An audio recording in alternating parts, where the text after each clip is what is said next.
Europe 1, il est 8h36. Patrick Cohen. Le fin mot de l'info. Bonjour Raphaël Antoven. Bonjour Patrick, bonjour à tous. On en parlait hier avec Muriel Pénicaud, notre ministre du Travail. Le gouvernement a lancé une campagne nationale de promotion de l'apprentissage avant la future présentation d'un projet de loi sur le sujet. L'occasion pour vous de revenir sur l'origine de l'idée reçue selon laquelle l'apprentissage serait un plan B ou ce qu'on appelle vulgairement une voie de garage. Oui Patrick, cette dévalorisation vient de loin. En fait, ça vient de Platon.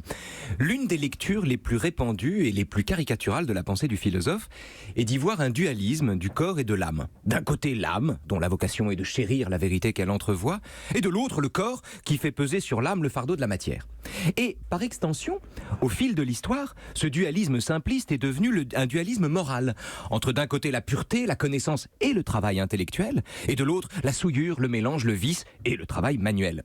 De sorte que l'idée grotesque selon laquelle le travail manuel, c'est-à-dire l'apprentissage, est un enseignement de seconde classe, un enseignement de moindre qualité ou de moindre valeur, descend en ligne directe de cette mauvaise lecture de Platon qui traduit en termes moraux la supériorité de l'âme sur le corps.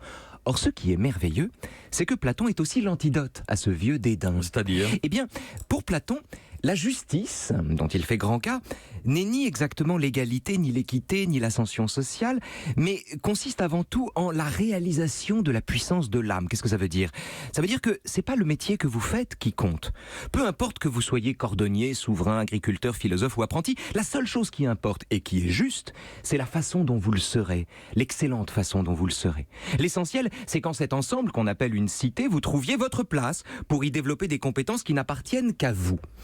La nature, écrit Platon, n'a pas fait chacun de nous semblable à chacun, mais différent d'aptitude et propre à telle ou telle fonction. Et l'équilibre nécessaire à la sauvegarde des cités, comme des entreprises ou des nations, suppose uniquement que chacun excelle dans son domaine. Une cité juste aux yeux de Platon est comme un individu dont les organes, de la digestion à la réflexion, accomplissent leurs fonctions sans se plaindre, chacun dans son registre.